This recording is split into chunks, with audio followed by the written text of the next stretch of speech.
Foreign exchange market एक ऐसा topic है जिससे काफी सारे स्टूडेंट्स बहुत डरते हैं, घबरा जाते हैं नाम सुनते ही। बट आज आपके साथ टॉप 5 एमसीक्यूज डिस्कस करेंगे जिनको कर लेने के बाद आपका जो कॉन्फिडेंस है और ज्यादा बढ़ जाएगा इस टॉपिक को लेकर। आइए फटाफट से इस सेशन को स्टार्ट करते हैं।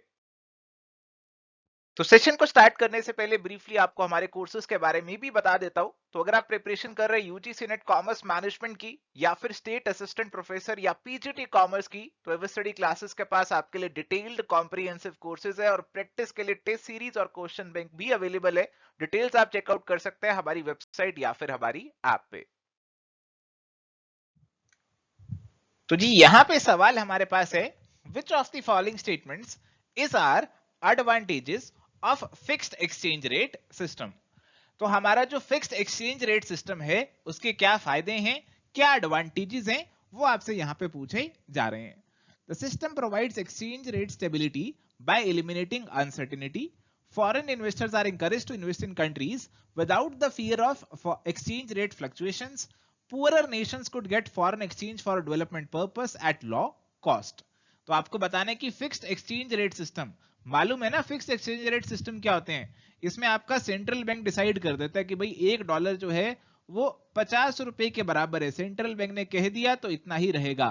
Market forces of demand and supply यहां पे कोई मायने नहीं रखती। तो ऐसे सिस्टम के फायदे आपसे यहां पे पूछ रहे हैं। तो जैसा कि आप इन तीनों स्टेटमेंट्स को पढ़ेंगे आप पहचान लेंगे कि ये सारी स्टेटमेंट्स सही हैं। अनसर्टेनिटी खत्म हो गई क्योंकि प्राइस फिक्स हो गया। फॉरेन इन्वेस्टर्स का डर खत्म हो गया क्योंकि प्राइस फिक्स है, प्राइस में चेंज नहीं आएगा। पुअरर नेशंस जो है वो यहां पे एक फिक्स प्राइस पर फॉरेन एक्सचेंज ले सकते हैं डेवलपमेंट पर्पस के लिए। तो इसलिए answer is going to be option number D, all are true.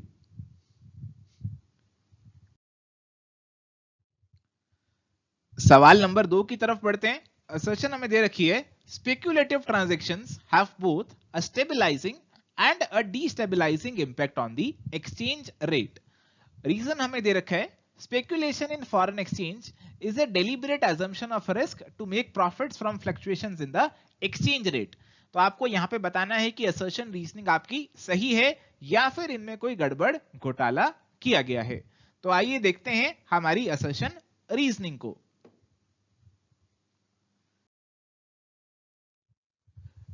तो माय डियर फ्रेंड्स, स्पेकुलेशन जो है फॉरेन एक्सचेंज के अंदर इसे क्या बोला जाता है। देखो स्पेकुलेशन का मतलब है कि आप कुछ रिस्क ले रहे हैं प्रॉफिट कमाने के लिए। आपको लगता है भाई कल को आपके जो डॉलर है वो महंगा हो जाएगा, रुपए के मुकाबले महंगा हो जाएगा, तो आप आज ही डॉलर खरीद कर रख लेते हैं। तो आज $1 50 रुपीज का है और आपको लगता है कि भाई ये बाद में $1 आपका 70 रुपीज हो जाएगा, तो आप आज ही इसे खरीद लेते हैं और जब 70 होगा तब आप इसे बेच देंगे। तो इसे बाइंग और सेलिंग चलती रहती है हमारी फॉरेन एक्सचेंज मार्केट में और इससे एक्सचेंज रेट में कहीं ना कहीं हमें स्टेबिलिटी देखने को मिलती है। $1 इज इक्वल टू ₹50 पे बाइंग आपकी शुरू होगी। जैसे आप बाय कर रहे हैं बहुत सारे और लोग बाय करेंगे, डिमांड बढ़ेगी, नेचुरली इसका प्राइस यहां पे आपका बढ़ना शुरू होगा और एक स्टेबल लेवल पे पहुंच जाएगा। So this is a stabilising impact. But साथ ही यहां पे डीस्टेबलाइजिंग इंपैक्ट भी हमें देखने को मिल रहा है। तो डीस्टेबलाइजिंग इंपैक्ट आपका क्या है, तो समझिए यहां पर बताया गया कि यहां पे अगर आपकी करेंसी जो है वो वीक है, when a currency is weak in the expectation that it will be weaker, or buying it when it rises in price believing that it will still rise more। तो यहां पे आप क्या कर रहे हैं, आपकी करेंसी पहले ही बहुत कमजोर है, आपका $1 ₹50 के बराबर चल रहा है और यहां पे आप क्या कर रहे हैं, आप अब इसे खरीदने की बजाय आप फिर भी यहां पे इसे क्या करी जा रहे हैं, बेची जा रहे हैं, अपने डॉलर आप बेची जा रहे हैं और ऐसा करने से सप्लाई बढ़ेगी और डॉलर की वैल्यू और ज्यादा गिरती जाएगी, डीस्टेबलाइज हो जाएगा आपका एक्सचेंज रेट। ऐसे ही अगर आपका $1 ₹70 के बराबर है, अब यहां पे आपको रुक जाना चाहिए, यहां पे आपको सेलिंग करनी चाहिए, डॉलर बेचना चाहिए, बट फिर भी यहां पे भी आप खरीदी जा रहे हैं डॉलर क्योंकि आपको लगता है कि अभी 70 है, ये 80 जाएगा, 90 जाएगा, तो आपका एक्सचेंज रेट पूरे तरीके से डीस्टेबलाइज यहां पे हो जाता है। तो अगर ऐसी स्पेकुलेटिव ट्रांजैक्शंस होंगी तो they are going to have a destabilising impact on the exchange rate. बिना वजह आपका एक्सचेंज रेट बहुत ज्यादा घट जाएगा या फिर बहुत ज्यादा बढ़ जाएगा। तो इसीलिए दोनों स्टेटमेंट्स आप यहां पे देखेंगे तो आपकी बिल्कुल सही है, बट रीजन हमारी असर्शन को कोई सपोर्ट नहीं कर रही, दोनों इंडिपेंडेंटली सही है। तो आंसर यहां पे हमारा ऑप्शन नंबर बी का बन जाएगा। तो आइए बढ़ते हैं अगले सवाल पे। Consider the following statements about floating exchange system and identify the correct code. Statement 1 है, in the dirty float exchange rate system, exchange rate is determined by the forces of demand and supply without any intervention from the central authorities. When the central banks intervene to either raise or lower the exchange rate in the floating exchange rate system, it is referred to as the clean float system. तो यहां पे जैसा already हमने सीखा था कि हमारे exchange rate system जो है ना वो दो तरीके के हो सकते हैं। एक आपके हैं फिक्स्ड वाले और एक आपके हैं फ्लोटिंग वाले। अब फ्लोटिंग वाले में आपके जो एक्सचेंज रेट है they are going to be affected by the market forces of demand and supply. अब इसके अंदर भी आपके पास दो कैटेगरीज आती हैं, एक आती है क्लीन फ्लोटिंग सिस्टम और एक आता है डर्टी। क्लीन का मतलब है कि मार्केट फोर्सेस पे कोई रुकावट नहीं है, मार्केट फोर्सेस अपनी मर्जी से इंटरेक्ट कर रही हैं और अकॉर्डिंगली आपका एक्सचेंज रेट यहाँ पे सेट हो रहा है और यहाँ पे आपका जो सेंट्रल बैंक है वो कोई इंटरवेंशन नहीं कर रहा। बट अगर सेंट्रल बैंक भी बीच में पिक्चर में आ जाए, वो भी देखता रहे कि मार्केट फोर्सेस की क्या इंटरेक्शन चल रही है, उसके बेसिस पे वो भी अपने एक्सचेंज रेट को इन्फ्लुएंस करने की कोशिश करे, तो आपकी मार्केट बहुत गंदी हो जाएगी। उसमें सेंट्रल बैंक भी उतर आया है और इसीलिए इसे डर्टी फ्लोट एक्सचेंज रेट कहा जाता है। तो दोनों स्टेटमेंट्स आपकी यहाँ पे हमने उल्टी कर दी है, रिवर्स कर दी है। Dirty float exchange rate system वो है जहां पे आपका सेंट्रल बैंक इंटरवीन करेगा और आपका क्लीन फ्लोट सिस्टम वो है जहां पे सेंट्रल बैंक की कोई इंटरवेंशन नहीं रहने वाली। तो इसीलिए answer is going to be option D, none of the statements is true.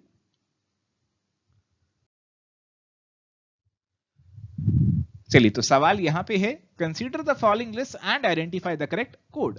List one और लिस्ट टू हमें यहां पे दे रखी है। लिस्ट वन में हम देख रहे हैं स्पेकुलेटर्स, आर्बिट्रेजर्स, कस्टमर्स और एक्सचेंज ब्रोकर्स, इन्हें मैच करना है इनके मीनिंग से। तो आइए इन्हें इनके मीनिंग से मैच करने की कोशिश हम यहां पे करते हैं। तो सबसे पहले तो देखते हैं स्पेकुलेटर्स कौन होते हैं। आप ऑलरेडी जानते हैं, मुनाफा कमाने के लिए ये करेंसी को खरीदते हैं, बेचते हैं और प्राइस मूवमेंट से ये मुनाफा कमाते हैं। तो आप स्पेकुलेटर्स को सेकंड से मैच कर सकते हैं। आर्बिट्रेजर्स आपके क्या करते हैं, ये देखते हैं कि भाई एक मार्केट में अब दाम क्या है और दूसरी मार्केट में दाम क्या है, तो सस्ती वाली मार्केट से खरीदते हैं और महंगी में बेच देते हैं। तो प्राइस डिफरेंस जो है ना उसका फायदा उठा के प्रॉफिट कमाते हैं, तो थर्ड से मैच हो जाएगा।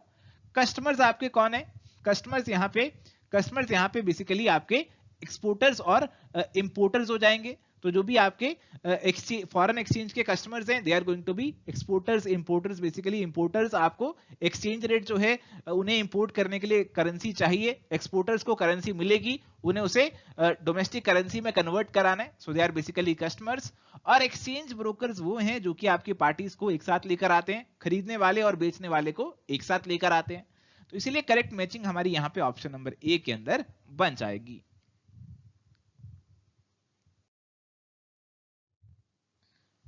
तो यहां पे हमारा अगला सवाल है, hedging in the context of forex market provides which of the following advantage. तो हेजिंग का मतलब आप समझते हैं ना, हेजिंग का मतलब आप समझते हैं, हेजिंग का मतलब है कि आप किसी तरीके से अपने रिस्क को कम करने की कोशिश कर रहे हैं। तो जैसे आपने बाहर से कुछ सामान मंगाया, आपको उसकी पेमेंट डॉलर में करनी है, आपको उसकी पता है कितनी पेमेंट करनी है, आपको उसकी $1000 पेमेंट करनी है आज से 6 महीने बाद। अब आपके मन में हमेशा ये डर चला रहता है कि अगर कहीं डॉलर 6 महीने बाद महंगा हो गया तो मुझे दिक्कत हो जाएगी। तो आप आज ही एक कॉन्ट्रैक्ट में एंटर कर लेते हैं, आप बैंक जाते हैं और बैंक को कहते हैं कि बैंक मैं तुमसे 6 महीने बाद डॉलर खरीदूंगा और उसका दाम हम आज ही सेट कर लेते हैं, आज ही तय कर लेते हैं कि उसका दाम रहेगा $1 is equal to 65।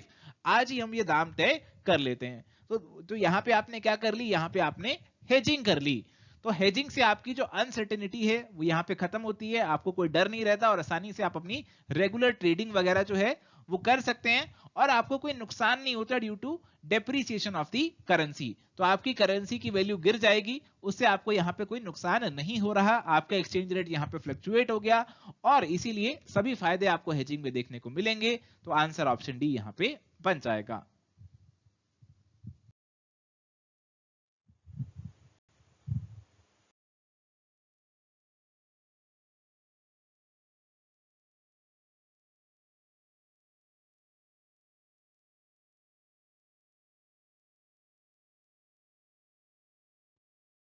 So my dear friends, ये था हमारा डिस्कशन। यहाँ पे आपके लिए होमवर्क का सवाल है, इसका आंसर आपको देना है इस वीडियो पे कमेंट करके, हमें इंतजार रहेगा आपके आंसर्स का।